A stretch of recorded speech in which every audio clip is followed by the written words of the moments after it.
Welcome back to our Black Cats Walk. We are previewing Hull against Sunderland. Welcome.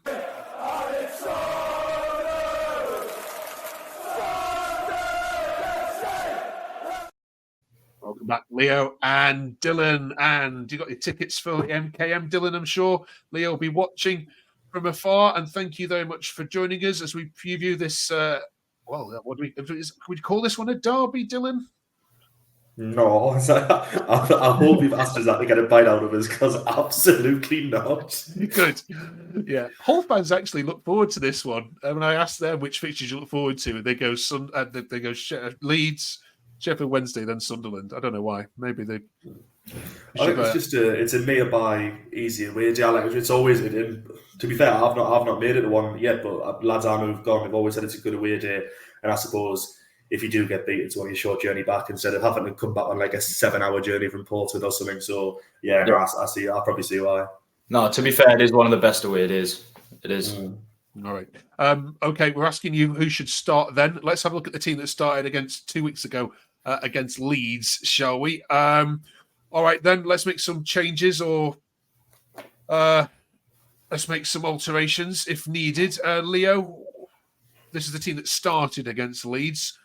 Do we stick to the same ones against Hull? Well, like I said in the last week's video, I'm not sure what he's going to do with Ballard as he's coming back from an injury. I heard he's took a slight little knock as well. I'm not sure how long that's for. There's obviously that conversation between him and Metham. And then Mayenda as well coming back. Obviously, Isidore's got 2 goals in 3 starts. So you'd struggle to drop him, but Mayenda was on great form as well before he took a knock. So they're 2 conversations to have. I think outside of that, he probably sticks with the same lineup. Okay, Dylan. Well, I mean, Alan Brown's just scored the goal of the decade, hasn't he? So it might be a bit hard to not get him in. I think if against Leeds, Neil wasn't as poor as he's been in previous games, but he certainly still wasn't quite looking 100%. I don't know if maybe this is the game where you just drop the bench and give Brown a start and see how we get on. But yeah, as Leo said there, my end is probably in with a shout of coming back in if he's back fit, same with Ballard. But other than that, you've sort of got your Mundles, your Roberts, the fullbacks are all sort of permanent fixtures at the minute, especially while not everybody's fit. So I don't think we'll see much change. Roberts and Mundle were a bit invisible, weren't they, against Leeds, Leo? Yeah, but I think that wasn't really down to their awful performance. It was more just Leeds did a really good job at closing down what are our 2 biggest threats. As we said at the start of the season, if we can get Roberts playing how we know he can, he's a massive threat. And obviously Mundles came in and replaced Clarke. I wouldn't say as well, but replaced him brilliantly. So teams, it'll be interesting to see if more teams can shut them down and how we respond to that. But Leeds did a good job of that last game. Right, you're not biting there then. All right, I'll try again next time. Do hit the subscribe button. We're hoping to hit 75 this week. And for a podcast that's only been going for 6 weeks, it's an individual Sunderland podcast. We're really, really proud of where we're at. And thank you so much for all your help in getting there. Have you watched much of Volta Ball then at Hull? Either of you? I mean, they've signed Mason Burstow. They're not getting goals, are they? Obviously, with the quality they had in attack with Philogene, Carvalho, obviously Ozan Tufan. Last season, they were banging in goals for fun, especially the second half of the season, and obviously got up towards those playoff spots. But a slow start this season, so hopefully we can take advantage of that. Yeah, it's. I don't know if you remember you won't let me using this name, but the old Kevin Keegan style of football where they'll win 4-3. That's what he's aiming for, but it hasn't quite worked out like that. And of course, you've got Connolly to come and help you dismantle the Tigers.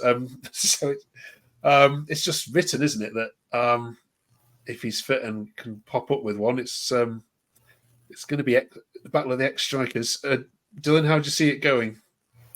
Yeah, I mean, as Leo said there, they really haven't got up to the start they would have liked. And I've got the games up here because I haven't watched them myself, but I follow a few Hull fans on Twitter who've not been thrilled with them so far. I mean, they've picked up a few wins in recent weeks, but that's Stoke, Cardiff and QPR. Every time I've come against a decent side, Norwich has done them 4-0, Sheffield United's done them 2-0, Leeds has done them 2-0. They're not scoring against the better sides, and I'm probably jinxing it by saying this, but our defence is good enough to not concede against them the way they've been playing at the minute. So I'm hoping that we can just sort of go and put them to the sword and do them, then come home with 3 points. All right. Drop your score predictions in the comments for this one. Sunday on Sky, isn't it? I think. I got that right? Maybe. I think so. I lose track, mate. Yeah, no, I know. We're looking after all these games as well. I think it's on Sky. Before we let you go, after this game, it's 10 games into the season, and everyone always says, wait till 10 games, and then we'll make a prediction. So I want to ask you if you want to change your predictions, which you made right at the start. So 2 questions for you. Number 1, where will Sunderland finish this season? And number 2, who's winning the championship based on what you've seen so far? Dylan, where are the Black Cats finishing? Right, I'm going to stick my neck out. If we have a good January window, I think we'll win it. I think we just need one or two key players. I want to get this in early. If we don't sign Kwame Porter in January, I'm going to be devastated because they're going to have to sell him his contracts up. And I think that with the Pervada injury, that will give some real quality competition to Roberts. Maybe another striker, depending on how Connolly gets on. But when everyone's fit, we've got all the foundations to really take. It's there for the taking this year. There's no squad that looks flawless. I mean, obviously Leicester absolutely ran away with it. There's no one of that quality this season. So I think if we just keep the momentum and have a good January, I really think we can win the league. Okay, all right then. 10 games now, Leo. Where's Sunderland finishing? Every single season we were in League One, and I said automatics. We bottled it. And the one time I said playoffs, we ended up going up. So I'm going to say playoffs. All right, okay. Dylan said that Sunderland are going to win it. So, Leo, this question only comes to you. If you're not winning it, who is? I think it'll be... Obviously, Sheffield United have got off to the unbeaten start, but I think that's going to come to an end. I'm going to say Burnley. They've just got the best squad in the league, I think. Right. I did say them at first, but I've been converted by Reg LeBrun. If they keep Scott Parker all season, they're not winning it. But if they get someone else, then... Okay. All right, drop your predictions below, and we'll catch you guys at the other side of the whole game as we now enter the next 6-game block. Thank you very much for joining us. Drop us a subscribe, drop us a like, and we'll see you next week. Thank you, fellas.